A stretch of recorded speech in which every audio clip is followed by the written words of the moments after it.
अब जॉब की अगर हम बात करें हम्म। तो जॉब कहाँ करनी चाहिए? अगर सपोज हम पढ़ाई प्रेफर करें कि बाहर से करें, जॉब कहाँ करनी चाहिए हमें उसके बाद? जॉब तो देखिए, जॉब अगर मैं फाइनेंशियल एस्पेक्ट से बात करूंगा तो जॉब आप जितना घर के पास करेंगे उतना अच्छा रहेगा, because it will save your cost. But अगर आप किसी ऐसी जगह पे रह रहे हैं जहाँ पे industries are not that much, hmm, तो आपको डेफिनेटली वैसी जगह जाना पड़ेगा और आपको कॉन्शियसली डिसाइड करना पड़ेगा। Let's say if you are somebody good in marketing, hmm, मैं आपको बोलूंगा आपके लिए place to be in India is Delhi and Mumbai probably. Hmm, if you good in IT then you go to Bangalore और Bangalore. Hyderabad. Yes yes. If you are good in finance तो मुंबई आपके लिए बहुत अच्छी जगह है। So you will have to figure out कि आपके मतलब की चीजें कहाँ पे अवेलेबल हैं। अगर मेरी मेरी मार्केटिंग बहुत अच्छी है, आजकल आप सब कुछ बहुत स्मॉल हो गया, आप सोशल मीडिया की बात करेंगे तो आप अगर आप खुद से इन्फ्लुएंसर बनना चाहते हैं, कुछ करना चाहते हैं, वो तो आप दुनिया किसी कोने में भी बैठ के कर सकते हैं। लेकिन अगर आपको ट्रेडिशनल जॉब करनी है, आपको बढ़िया से नॉलेज गेज करनी है, आपको बहुत सारी चीजें सीखनी है, तो आई वुड एडवाइस कि आप किसी ऐसी जगह जाएं जहां पे आपके फील्ड से रिलेटेड मिनिमम 10 कंपनीज तो हों। मुझे अगर शहर चूज करना है, आज सपोज करो मुझे आईटी में जाना है, तो मुझे पता है माइक्रोसॉफ्ट का ऑफिस गुड़गांव में भी है, नोएडा में भी है। बट मुझे ये पता है कि माइक्रोसॉफ्ट का one of the biggest office in India is in Hyderabad.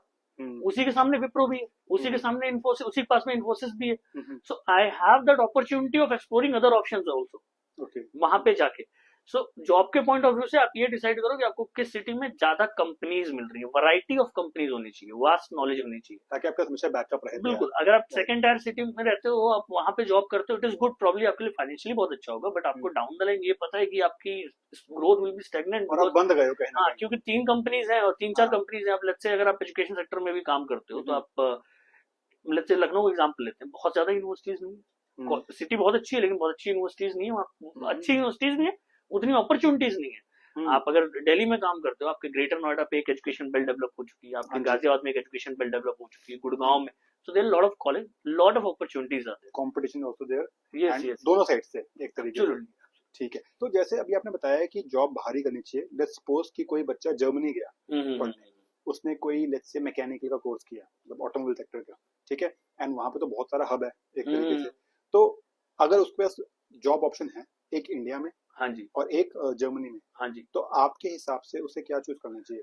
देखिए, अगर वो ऑटोमोबाइल सेक्टर में काम करने का तो उसे जर्मनी चूज करना चाहिए, because that is the place where you can gain the expertise and then hmm, probably come back to India. Hmm, सबसे मेन चीज क्या है कि आप एक्सपर्टीज वहां से ले लो, 4-5-6 साल 10 साल ले लो, आप यहाँ आओ, आपने वहां पे लेट्स से आपने अच्छी कंपनीज में काम कर लिया, वहां की 2 टायर कंपनीज में भी काम किया, तो आपको German are very process oriented, तो आपको प्रोसेस बहुत अच्छे समझ में आएगा। जब आप जी। यहाँ लौट के आते हो then you can join Tata Mahindra and all the but do you places. Think कि वो पैकेज सेम मिलेगा जो वहां पे ऑफर कर रहे थे एक तरीके से? क्योंकि ज्यादातर लोग होता है कि वहां इतना कमा रहे थे, यहाँ पे कम कमाना पड़ रहा है अगर मैं ये। आपको फ्रैंकली बताऊं तो पैकेजेस जनरली सेम होते हैं, अच्छा। ठीक है, लेकिन अगर आप उसको पैकेज को ऐसे देख रहे हो तो आपको उसको दूसरे एस्पेक्ट से ही देखना पड़ेगा। आपका पैकेज लेट्स से यूके आप गए, आपका 1 करोड़ का पैकेज है, but you will also have to understand वहां का cost of living and cost of the living. Expenses are all yes on yes. This equal level. somebody earning let's say 40,000 rupees who is a native of Lucknow is good option for him। Yes. अगर वही आदमी 80,000 रुपए दिल्ली में कमा रहा है तो बराबर है, एग्जैक्टली। आपका दिल्ली का 80,000 मुंबई के 1.5 लाख के बराबर है। सो राइट। ये पैटर्न का एक डिफरेंस आता है, लेकिन आपको ये कॉस्ट ऑफ लिविंग आपको। कॉस्ट ऑफ लिविंग आपको देखना पड़ेगा। आपको ये भी समझना पड़ेगा कि अगर आप वहां पे जा रहे हो, आपको जो नॉलेज मिलती है वहां पे, आप अगर आपके सेक्टर की चीजें यहाँ पे अवेलेबल हैं, अब जैसे अगर किसी को मैं बोलूंगा अगर इंडिया में अगर काम करना है पीपल मैनेजमेंट में, या किसी को इनोवेशन करना है, किसी को स्टार्टअप चलाना है, तो India is the place to be अभी राइट नाउ, क्योंकि बूमिंग यहाँ है पे पूरा। बहुत बूमिंग है। यहाँ पे आपको बहुत सारे ऑप्शंस हैं, आपको हर चीज में you can do startup here, because Indian market grow हो रही है, सारी कंपनीज अब्रॉड की भी यहाँ आना चाह रही है। एग्जैक्टली। जॉब अभी को, इनफैक्ट आई थिंक 2016 के बाद जो डेटा है, जी मतलब जी जी, 2016 से पहले और उसके बाद आई थिंक पता नहीं कितना टाइम्स बढ़ गया है। पहले कुछ हजार से अब कितने लाखों स्टार्टअप खुल चुके हैं। Absolutely and absolutely. स्पेशली जैसे शार्क टैंक आया, इसका तो बहुत ही बूमिंग है, मतलब हर कोई एंटरप्रेन्योर बनना चाहता है और कुछ ना कुछ इनोवेट कर ही रहा है।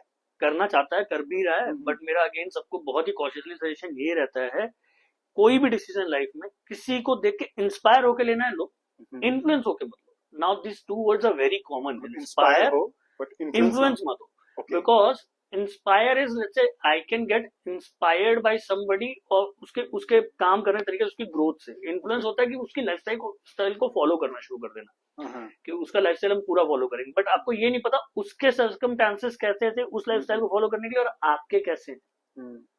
सो आप ट्राई सब कुछ करो, आप इंस्पायर हो किसी से, बट इन्फ्लुएंस इतना मत हो जाओ कि मतलब you start being copy of that पूरा पर्सन, कॉपी कर रहे हो हर बिकॉज चीज। वो पर्सन का अगर आप कॉपी बनते हो तो वो तो कर चुका ना। हाँ हाँ।